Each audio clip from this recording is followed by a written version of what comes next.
अस्सलाम वालेकुम, welcome to another cooking video. दोस्तों, आज हम बनाने लगे हैं आलू गोश्त।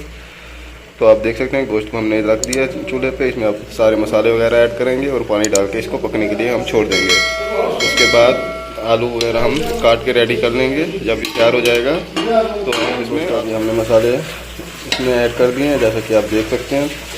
अब हम इसमें अपना पानी ऐड करके इसको पकने के लिए छोड़ देंगे। उधर हम अपने आलू काट के रेडी करके रख लेंगे, ताकि जब ये रेडी हो जाए तो हम इसमें आलू ऐड करके उनको पका लेंगे। जैसे कि आप देख सकते हैं, हमने इसमें पानी ऐड कर दिया है। पानी आपने बहुत ज़्यादा ऐड नहीं करना, बस गोश्त के हिसाब से ही करना है कि गोश्त इसमें पूरी तरह से डूब जाए। फिर इसको हल्की आंच पे पकने के लिए रख देना है। चले तो इसको पकाते हैं कुछ देर। उधर हम आलू काट के रेडी करते हैं, फिर आपको साथ के साथ दिखाते जाएंगे। अच्छा, तो व्यूअर्स, जैसा कि आप देख सकते हैं, ये हमारा गोश्त काफ़ी हद तक गल चुका है, लेकिन अभी भी थोड़ा सा इसमें कसर बाकी है, इसलिए हमने इसको हल्की आंच पे अभी भी रखा हुआ है। इधर हमने आलू काट के तैयार करके रखे हुए हैं। जैसे ही ये गोश्त गल जाएगा तो हम इसमें आलू ऐड कर देंगे। पहले गोश्त को भून लेंगे। देख सकते हैं ये आप कि अभी ये हल्के फुल्के जो टमाटर आपको नज़र आ रहे हैं, जब हम इसकी भुनाई करेंगे गोश्त की तो ये भी बिल्कुल ही गल जाएंगे। चले तो कुछ देर बाद फिर आपको दिखाते हैं। जब भी गोश्त सही से गल जाता है तो भूनने से पहले थोड़ा सा हम तेल डालेंगे। इसमें तेल डाल के इसको भूनेंगे तो फिर आपको दिखाएंगे। अच्छा, तो ये जैसा कि आप देख सकते हैं, अब इसमें गोश्त में बिल्कुल ही पानी तकरीबन ना होने के बराबर रह गया, बिल्कुल थोड़ा सा पानी रह गया और ये गल भी गया। और इसमें ये देख सकते हैं आप, मिर्च टमाटर वगैरह भी बिल्कुल हल्के से रह गए। अब हम इसको तेल डाल के भूनेंगे पहले गोश्त को, फिर इसमें हम अपना वो आलू ऐड करेंगे। इसमें हम थोड़ा सा ऐसे कौरमा मसाला खुशबू के लिए ऐड कर देंगे, ज़्यादा नहीं, बस थोड़ा सा हम कौरमा मसाला भी ऐड कर देंगे खुशबू के लिए। जैसे कि आप देख सकते हैं, हम थोड़ा सा कौरमा मसाला डाल दिया इसमें। अब इसमें थोड़ा सा ऑयल डालेंगे, क्योंकि पहले हमने जब पानी डाल के इसको रखा था पकने के लिए तो तब बिल्कुल भी ऑयल ऐड नहीं किया था। अब थोड़ा सा इसमें ऑयल डाल के इसको भून लेंगे गोश्त को। जब भून लेंगे अच्छे से तो आप देखेंगे कैसे इसकी भी सब टमाटर वगैरह भी गल जाते हैं और कैसे गोश्त में मसाले में सब शाइन आ जाती है। चलिए तो इसको कुछ देर भूनते हैं हल्की आंच पे और उसके बाद आपको इसको दिखाते हैं।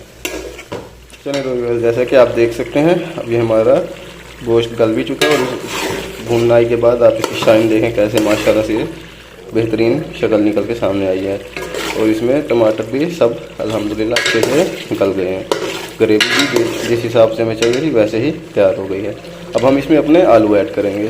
कुछ देर आलूओं को इसी में पकाएंगे, फिर उसके बाद पानी ऐड कर देंगे ताकि आलू सही से गल जाए। अभी हम इसमें ऐड करके थोड़ा सा कुछ देर इसको ऐसे ही पकाएंगे। चलें तो कुछ देर बाद आपको दिखाते हैं। अच्छा, तो व्यूअर्स, अब हमने इसमें थोड़ा सा ऊपर से धनिया ऐड कर दिया काट के, और उसमें से ये साबुत 3-4 हरी मिर्च डाल रहे हैं। तो अब इसको मिक्स थोड़ी देर ऐसे ही पका लिया हमने। अब इसमें हम अपना पानी ऐड करेंगे, इसको मिक्स कर देते हैं पहले, फिर पानी ऐड करते हैं और आपको दिखाते हैं। ये पानी हमने इसमें ऐड कर दिया, आप देख सकते हैं।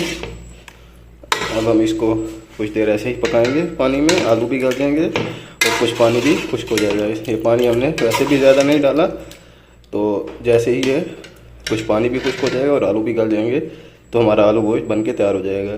तो हम लास्ट में आपको दिखाएंगे कैसे बिल्कुल ही अच्छे से ये तैयार हुआ। ना इसमें टमाटर नज़र आ रहे हैं, ना ही कुछ और। जैसे कि कोई बनाता है तो उसके मसाले वगैरह आपको ऐसे ही नज़र आ रहे होते हैं, टमाटर हो गए या प्याज हो गए। अब इसमें आप देखेंगे कि बिल्कुल ही कैसे वो गल के ग्रेवी में इसकी शक्ल इख्तियार कर चुके हैं। चलें तो कुछ देर इसको ऐसे ही पकाते हैं पानी में आलूओं को। जब आलू गल जाएंगे तो लास्ट में फाइनल हम आपको इसको दिखाएंगे कि कैसे ये बन के तैयार हुआ है। चलिए मिलते हैं कुछ देर में। अच्छा, तो दोस्तों, अभी हमारा आलू गोश्त अल्हम्दुलिल्लाह बिल्कुल ही बन के तैयार हो चुका है। जैसा कि आप देख सकते हैं, ये बिल्कुल ही तैयार हो चुका हुआ है। अब आप इसमें देख सकते हैं कि कोई भी चीज़ आपको ऐसे नज़र नहीं आ रहा होगी, टमाटर वगैरह। अब ये आलू भी अच्छे से गल चुके हैं, देख सकते हैं आप। यानी तो यहीं पे करते हैं आज की वीडियो का एंड। इंशाल्लाह आपको ये रेसिपी पसंद आई होगी। पसंद आई है तो लाइक शेयर करें और चैनल को सब्सक्राइब करें, ताकि इस तरह की अच्छी अच्छी रेसिपीज़ हम आपके लिए मज़ीद भी लाते रहें। चलिए मिलते हैं नेक्स्ट वीडियो में। अल्लाह हाफिज़।